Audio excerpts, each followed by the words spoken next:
It is so good to see you. I appreciate you being here today.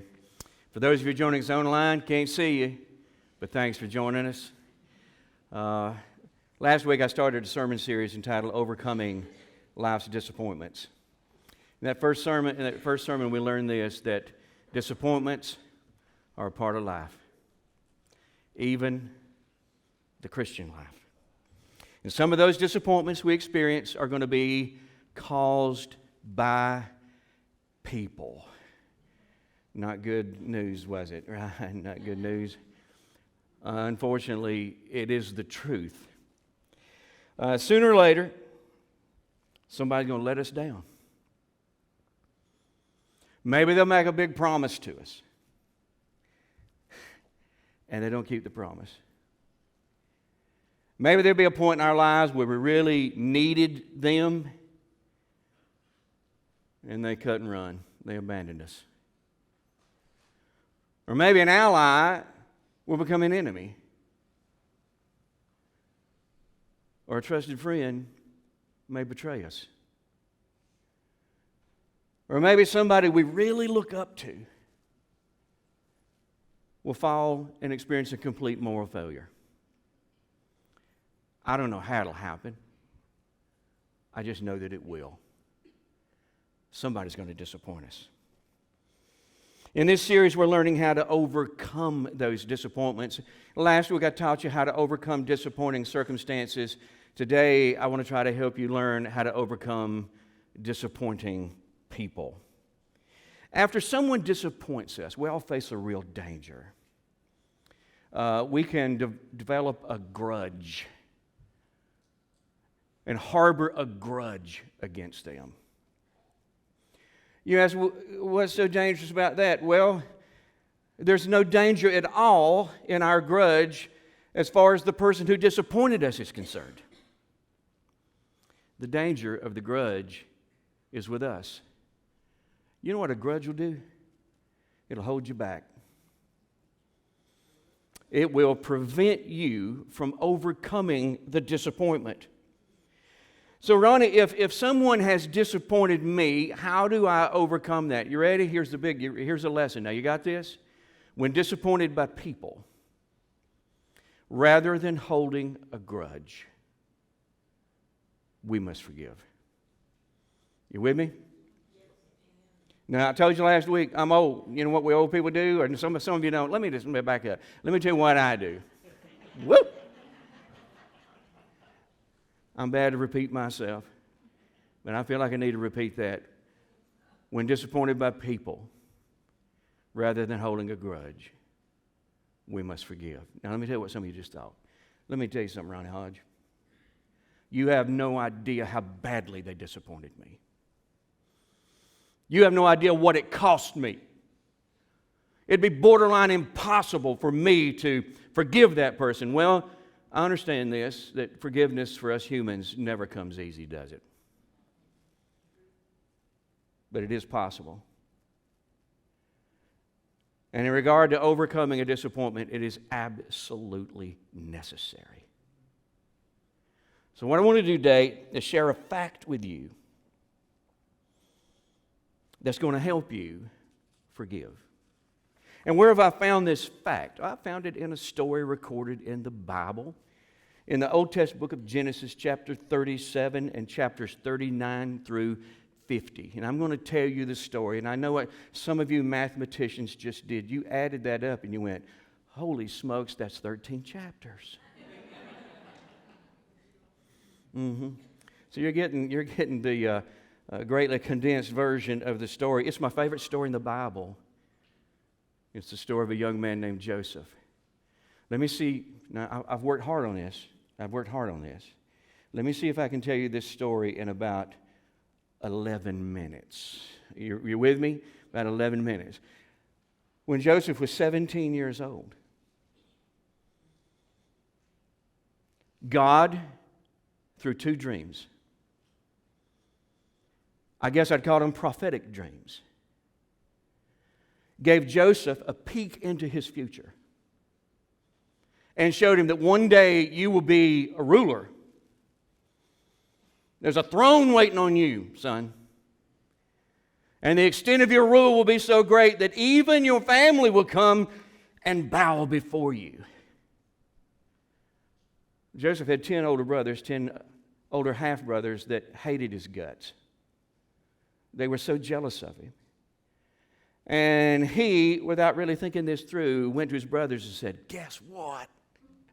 God's got big plans for me. One of these days, I will rule. I'll be a man of authority. I'll have authority over you.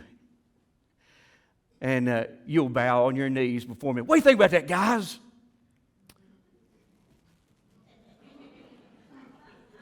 They weren't quite as enthusiastic as he was. As a matter of fact, the Bible said they hated him more. More. One day, these 10 boys are out in the middle of nowhere pasturing their father's flocks. And Joseph goes out to find them just to check on them. And the Bible said when they saw him coming, they conspired against him to kill him. That's how bad they hated him. It's a half-brother. Matter of fact, they said to one another, here comes that dreamer. Let's kill him and let's see what will become of his dreams. They stopped short of killing him, but you know what they did? They sold him to a band of slave traders and said, carry this boy as far away from here as you can. We don't ever want to see him again. And so old Joseph was shackled to the rest of the would-be slaves and carried off. Now, I got to ask you something. Do you think that was a disappointment? I mean, God just told you, man, I got big plans. You're going to be a king. Did you see that spit fly? Watch out, Rhonda. Huh? God's revealed to you, you're going to be a king. Man, I got great plans for you. And all of a sudden you find yourself shackled to a procession of slaves, and you're being led away from everything you have, everything you've known. That's what was next. He couldn't have seen that coming. That had to be a major disappointment. And who engineered the disappointment? People. They did. His brothers did. He was taken down to Egypt, where he was taken to the slave market, and a guy named Potiphar came along, and he bought Joseph. Potiphar was a very powerful man. He happened to be the captain of Pharaoh, king of Egypt's guard. He was also a very wealthy man, had an elaborate estate. He bought Joseph, took him home, put him to work. Couldn't help but notice something about the boy. He succeeded at everything he ever did. As a matter of fact, anything Potiphar entrusted to Joseph flourished. And old Potiphar, when the brightest bulb in the pack, wasn't a spiritual man, but he figured this out. I know how he's able to do that. God is with him. He's getting some kind of divine assistance. So you know what he did? Over the course of 10 years, he just kept promoting Joseph and promoting Joseph and promoting Joseph, until one day Joseph was over Potiphar's entire estate, bank account, farm equipment, everything. He was over everything, his staff. Things were kind of looking up for old Joseph. But a decade in, Potiphar's wife, I'm going to say it like this, and if you can censor me later, she kind of got the hots for Joseph. Can I say that? And you kids, if the kids ask you, you can explain it to them later, just what that means. And she got the hots for old Joseph, and she propositioned him. She was not bashful. And Joseph said, no, ma'am. That'd be wrong. Not going to do it. So, of course, she backed off, right? No. She ratcheted up the pressure. Joseph, listen to me. We need to get together here. Over and over, he said, no, no, no. So one day she realized, I can't have him. I'll never have him. So if I can't have him, I'll ruin him. That's what I'll do. So she framed him and accused him of attempted rape. Potiphar came home. She told the story to Potiphar. Potiphar believed her and had Joseph thrown in a dungeon. By the way, it was Pharaoh's dungeon. That had to be a disappointment, wouldn't you think?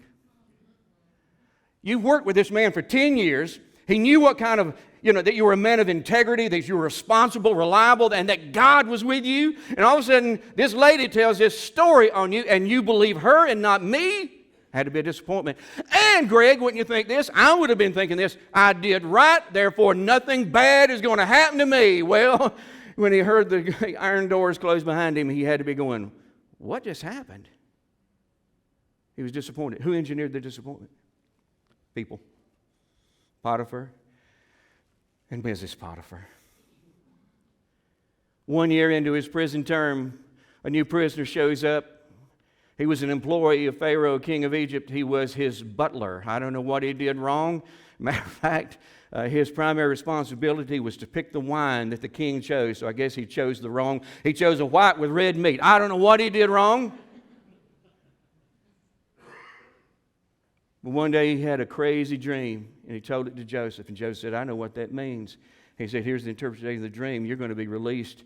You're not going to be executed, and you're going to be reinstated as the king's butler. And he said, now when you do, will you do me a favor? Mention me to Pharaoh, because I think Pharaoh would get me out of here. Everything transpired just exactly as Joseph told him. He was released. He was reinstated. And the Bible says very clearly that the old butler forgot Joseph. Let me tell you what he says. Never gave him another thought. Therefore, Joseph ended up spending 2 additional years in that dark, damp dungeon.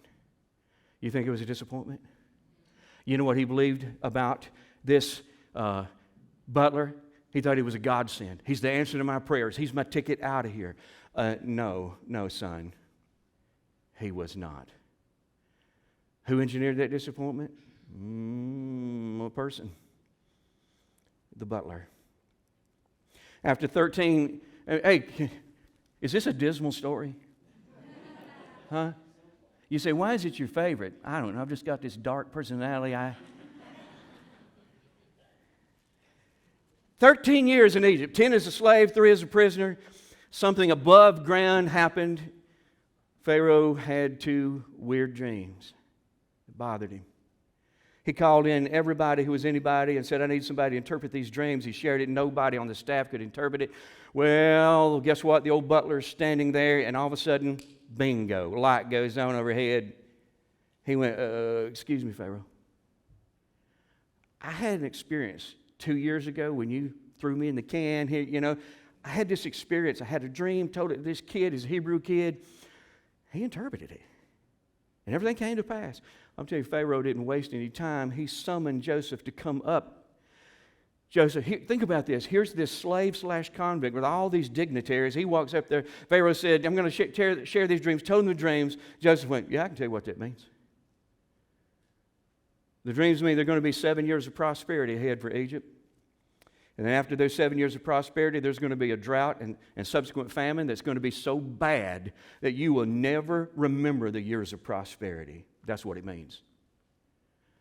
And before somebody goes, well, thank you for coming, somebody take him back to the prison, Joseph continued. Think about this. You're a slave/convict. You're an accused rapist. He said, and oh, by the way, this is Joseph. Here's what I'd recommend. And he laid out a plan. And he said, this is the way I would go about it, and I believe if you follow the plan, your entire nation will be saved. And he said, what I would do is I would pick me a wise, responsible person, and I would put them over this rescue operation. You never believe what Pharaoh said. Why, I like that. I think that'll work. And I think I know just the man I want to hire. You. Whoa. You. I want to hire you. Can you imagine what all those dignitaries are thinking? Who is this jackleg? I mean, he just walks in here out of jail, and you're going to give him this job?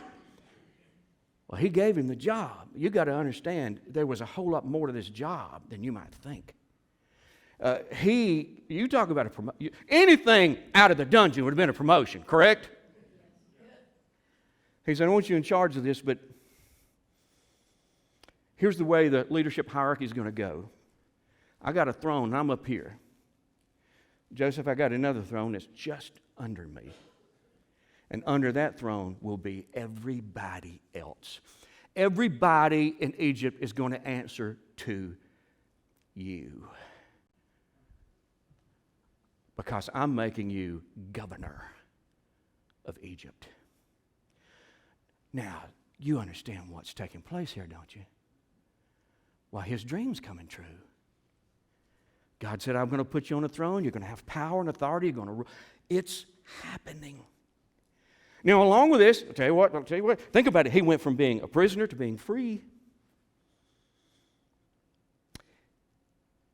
He went from having no rights to having almost unlimited power. James, he went from having nothing, and you know what they did? You know what Pharaoh did? He lavished him with wealth. Just like that, this dude became the second wealthiest man in the wealthiest country on earth. He lived in a house they called a palace. He went from a prison cell to a palace just like that. He was chauffeured around in a luxury chariot. He had a staff of people that waited on him hand and foot. His dreams were coming true. You're going to wait, Ronnie Hodge, wait a minute. There's something that he dreamed that hadn't happened. In his dream, his family would come and bow, especially those 10 older brothers. They were going to come bow. Oh, I'm glad you brought that up. Because 9 years after he became governor of Egypt, guess who showed up needing to buy some grain? His 10 brothers. They were directed to the governor of, you got to see the governor. Well, it had been 22 years since they'd seen their brother, so they didn't recognize him. By this time, he's going by an Egyptian name. So they walk in, they don't recognize him, but he recognized them. You know what the Bible said they did? They bowed before him.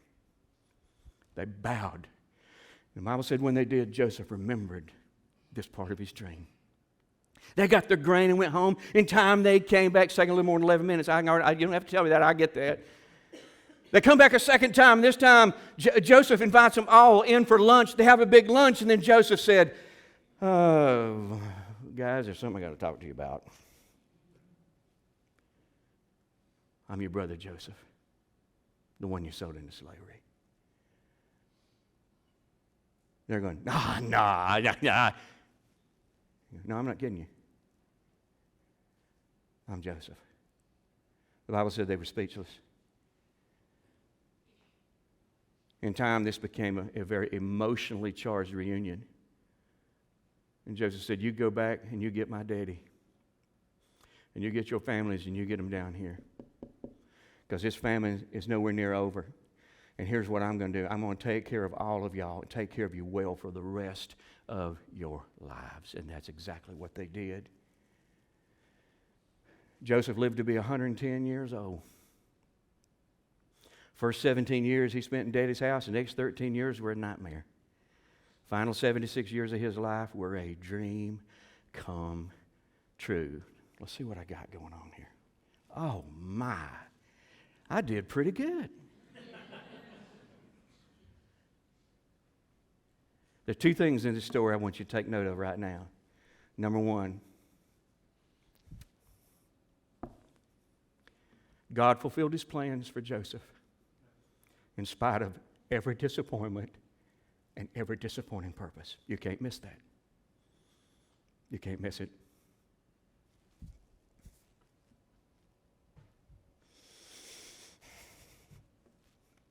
Second, notice the conspicuous absence of vengeance. There is no record of Joseph ever getting even with anyone who had disappointed him. And he could have. No record that he fired the butler. Can I tell you what I'd have done? Because I'm human. I'm not Joseph. You know what I'd have done? I'd have stripped old Potiphar of everything he had. And I'd have said, for the next 10 years of your life, you're going to be my slave. Huh? Would y'all feel, y'all don't hold that against me, do you? Because some of you are thinking, I'd have killed him. That's what I'd have done. You know, and maybe Potiphar's wife, I don't know what you do to fix her so that she could never tell a lie on anybody else. But I don't know, man. I had some creative thoughts about vengeance this week. But Joseph didn't. He didn't do it. What does that tell us about him? It tells me that he must have forgiven those who had disappointed him. How do you do that? How do you do that? Over the course of time, Joseph had learned a valuable fact that enabled him to forgive. You with me now? Joseph had learned a valuable fact that enabled him to forgive these people. And it's the fact that I got to pass on to you today. You say, what is it, Ronnie? Disappointments aren't disruptions. Man, you know what? You got something to write on? You ought to write that down. Disappointments aren't disruptions. Joseph learned that disappointments had not disrupted God's plan for his life. Despite all the disappointments and disappointing people, God's plan for Joseph had been fulfilled. In hindsight, old Joseph learned that his destiny had never been in the hands of disappointing people. His destiny had always been in the hands of God alone.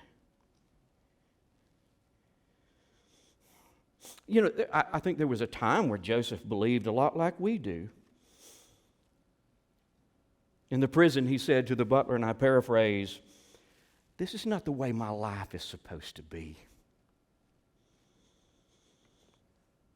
I'm not supposed to be in Egypt, and I'm sure not supposed to be in this prison. This couldn't be God's plan.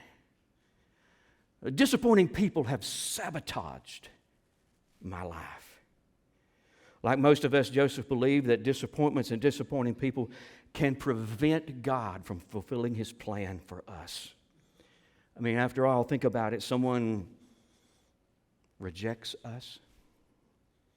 Someone passes us over for the promotion.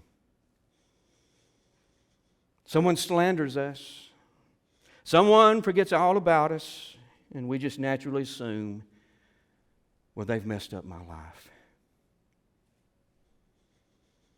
You know, 11 years later, Joseph's thinking had completely changed. Matter of fact, I want you to see this in Genesis 45, 5 through 8. When Joseph revealed himself to his brothers, look what he said. "But don't be upset and don't be angry with yourselves for selling me to this place." Is that what you would have said to them? Huh? I'd have said, "Boys, you have no idea how upset and angry I am that you sold me in this place." This next phrase, you got to see this. It was God who sent me here. Are you reading that? God let you do it because He wanted me here.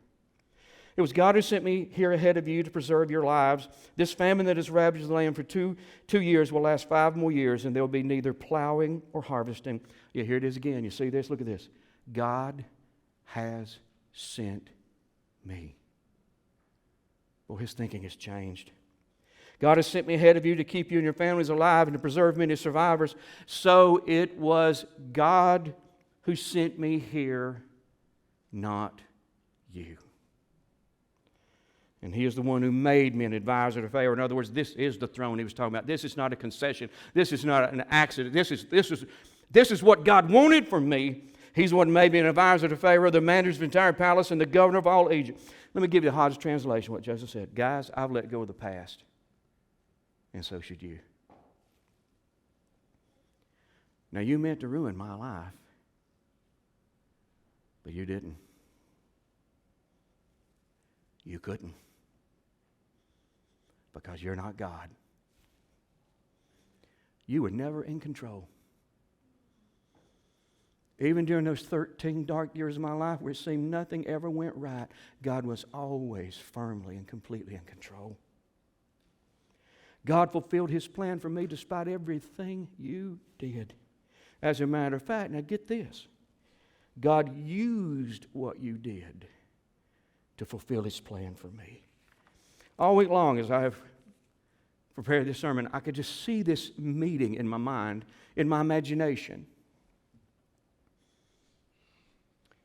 In the meeting, there's Joseph, there's his 10 older brothers, there's Potiphar, Ms. Potiphar, and the butler.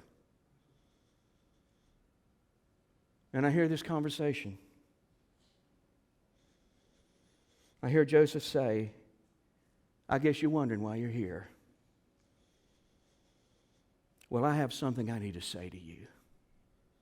Now, if you're one of those 13 people, what are you anticipating? Huh? Oh, this is not going to be pretty. You 13 people are responsible for the biggest disappointments of my life. I can't begin to describe the amount of loneliness, grief, pain, confusion, frustration, and suffering that you caused me.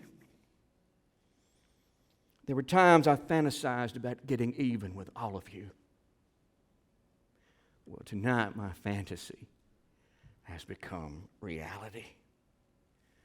I've got the power and the means to do with you as I wish. But vengeance isn't the purpose of our gathering. I brought you together so that I could thank you personally.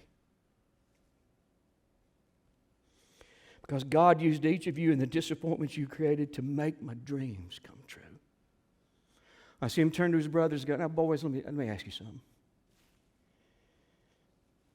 Do you think for a moment that it was a coincidence that you sold me to slave traders that would take me down to Egypt?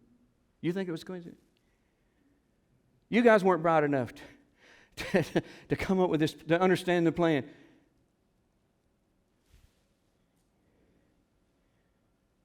You wanted to prevent my dreams from coming true, but God used you to send me to Egypt where my dreams were destined to become true. And guys, I've just been looking forward to an opportunity to tell you together, face to face, thank you.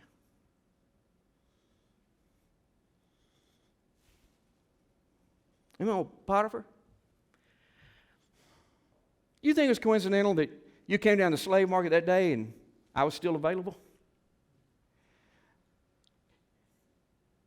You know what you were, Potiphar? You were a means to an end. God used you to get me in close proximity to Pharaoh. I don't guess I've ever said it, but let me say it now. Thank you, man. And Ms. Potiphar, he may have had to bite his tongue here. He said, I just imagine you felt like you really got away with something, with your lies, your accusations. You understand that God used you to push me closer and closer to Pharaoh? You remember whose dungeon it was you had me thrown in? Pharaoh. So, thank you, ma'am. Hey, Mr. Butler, you don't think it's a coincidence that you were thrown into the king's prison with me, do you? You think it's a coincidence you just had this crazy dream and somehow I had the interpretation? No. It wasn't by chance we met. It was divine destiny. You were the last piece of this puzzle. You were the one who would ultimately usher me into Pharaoh's presence, but you came down with a little case of amnesia. I spent 2 whole years of my life languishing away in a prison. I'm thankful, Mr. Butler, that you forgot me. You see, it was your forgetfulness that kept me right on God's timetable. I want to thank all of you. I can just hear him saying this for the roles you've played in my life. I didn't see it then, but I sure see it now. God used you to make my dreams come true. Joseph was able to forgive because he learned that disappointments aren't disruptions. You know why you're so angry with the people who disappointed you? You believe they disrupted God's plan for your life. Truth is, they haven't. Truth is, they can't. You know why? They're not God.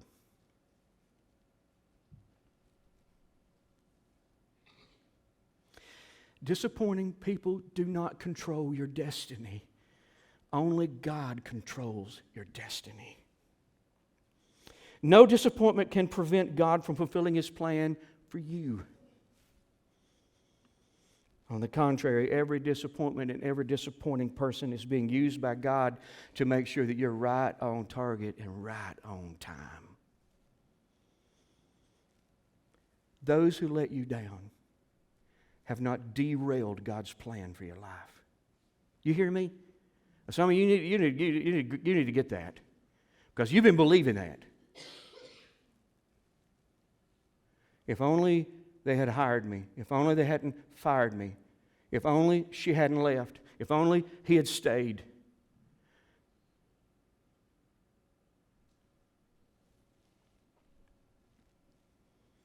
Then more God could have done things for me.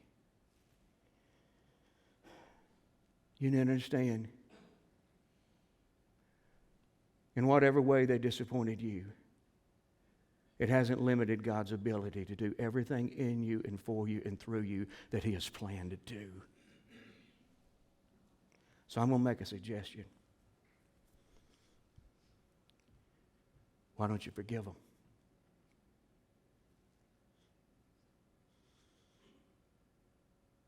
I mean, if they haven't prevented you from experiencing God's best,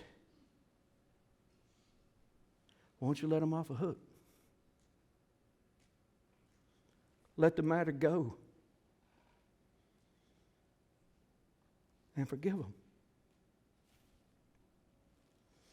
I think this is the perfect opportunity for you to lay aside the grudge and move on with your life. I'll bet you $100 bill they moved on with theirs. And I believe it's time for you to move on with yours. It's time to overcome this disappointment. And to do that, you must forgive. Let's bow together.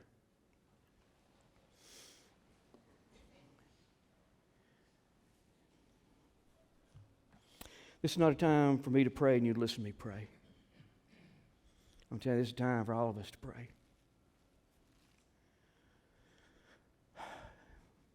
There is somebody somewhere in your past who let you down and let you down hard. And when their face comes into your mind, you can feel your blood pressure rise. Matter of fact, you seethe with anger. You know why? You believe they messed up your life. That somehow I'll never experience God's plan for me because of what they did or did not do. Truth is, they don't have that power and ability. So I'm going to ask you right now, just in the privacy of your spirit, I don't call anybody's name out loud.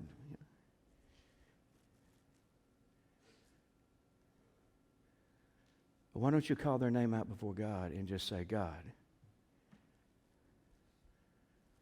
call their name. They disappointed me and disappointed me big. And I've held a grudge against them ever since. And I'm willfully choosing here today to let this go. God, I'm letting them off the hook. I'm letting the incident go. And I tell you, I'm forgiving them. God, they're under no obligation to ever come back to me to admit any wrongdoing, apologize to me. This is a settled issue. I'm done with it.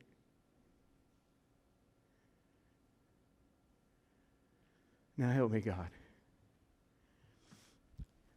Overcome this disappointment and move on. And watch you piece together the life that you always had planned for me.